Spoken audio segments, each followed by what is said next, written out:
Hi friends, welcome back to the Daily Bible Project podcast, episode 194, which is part 125 of season 2 in our journey together through the Bible.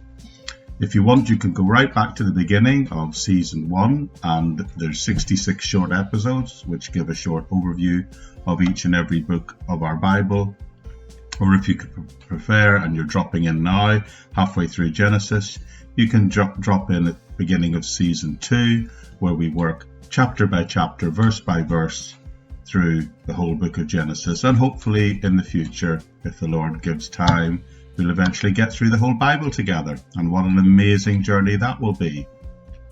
But today we're closing off Genesis chapter 16, and we're going to consider an overview of what this whole chapter means.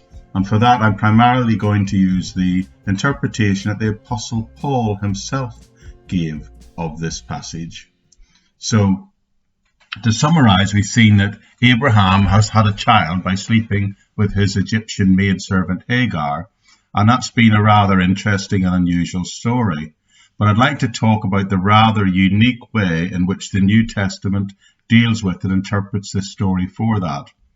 I would like to try and close out chapter 16 today, and I want to do that, as I said, by calling upon the Apostle Paul to explain what it means. You see, in Galatians chapter 4, Paul allegorizes this passage of Scripture. Now, that's a very unusual thing for Paul to do.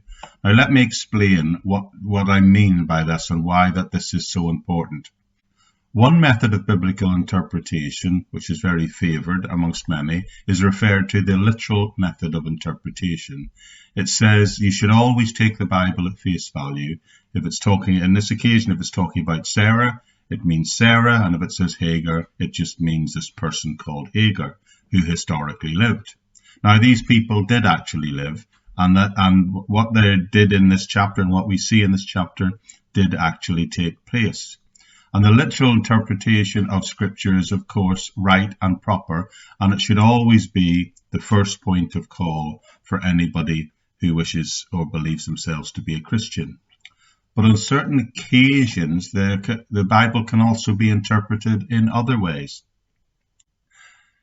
The allegorical method of interpretation is when someone says this passage of Scripture may be more than just historical, that the story represents something other than just the historical facts. Now, there are people who allegorize Scripture so much that they destroy the plain meaning of the text, and we have to be careful not to do that sort of thing. The last thing we should want to do is to come to the Bible and to make it mean something that it doesn't mean. So many people are quite shocked when they find in Galatians chapter 4, Paul approaches this scripture in this particular allegorical way. And what he chooses to do, he says that Hagar represents the Mosaic covenant, and that Ishmael is the fruit of legalism, which is slavery. He also says that Sarai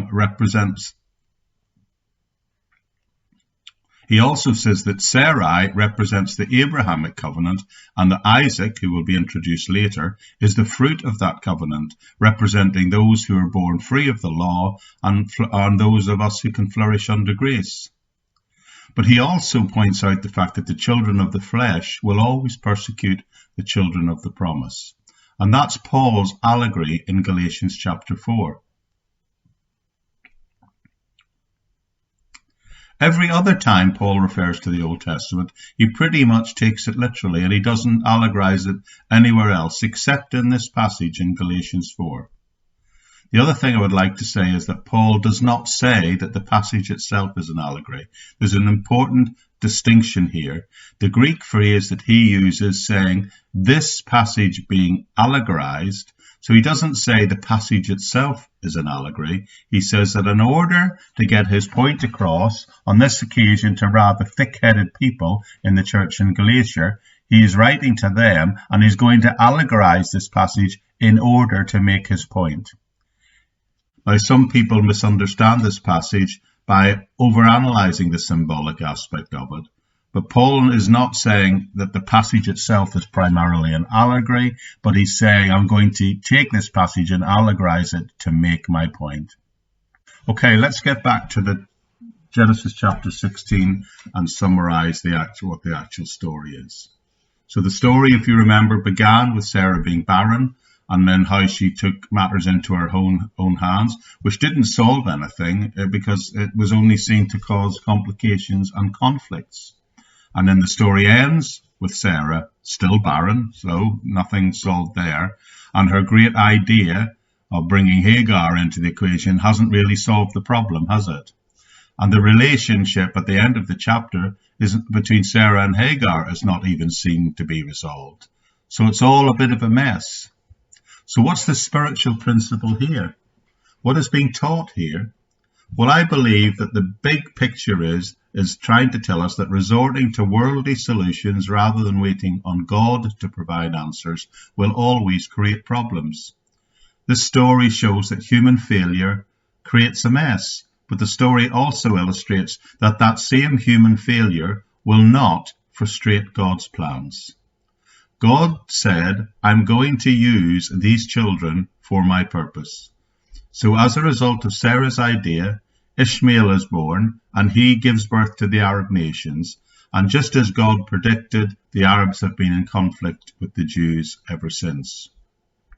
What a mess.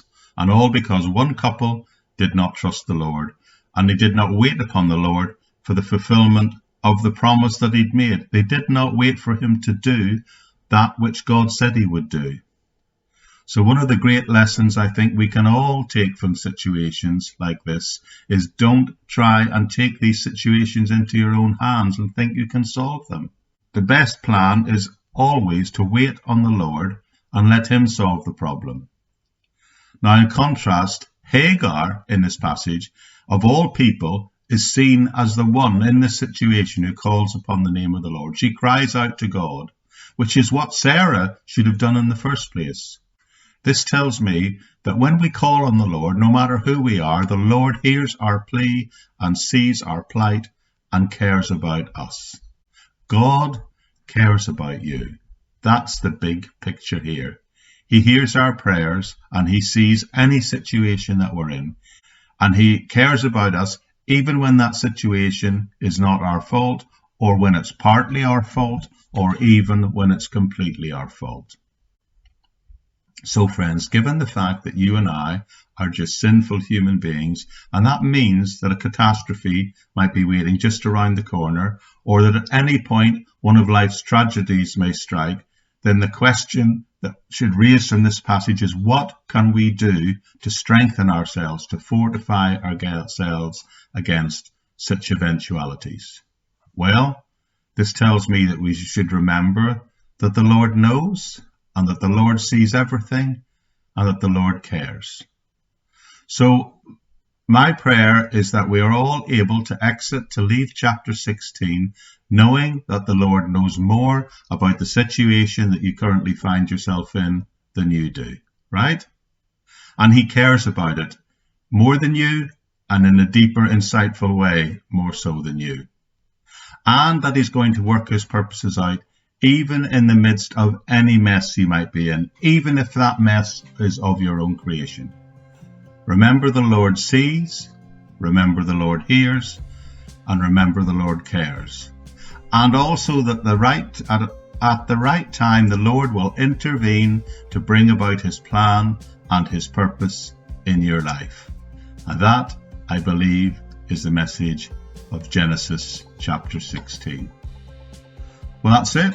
Thank you for joining me.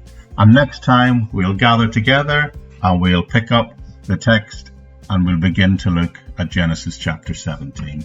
So thank you very much for joining me on the Daily Bible Project podcast, and I'll see you back here very soon. Bye for now.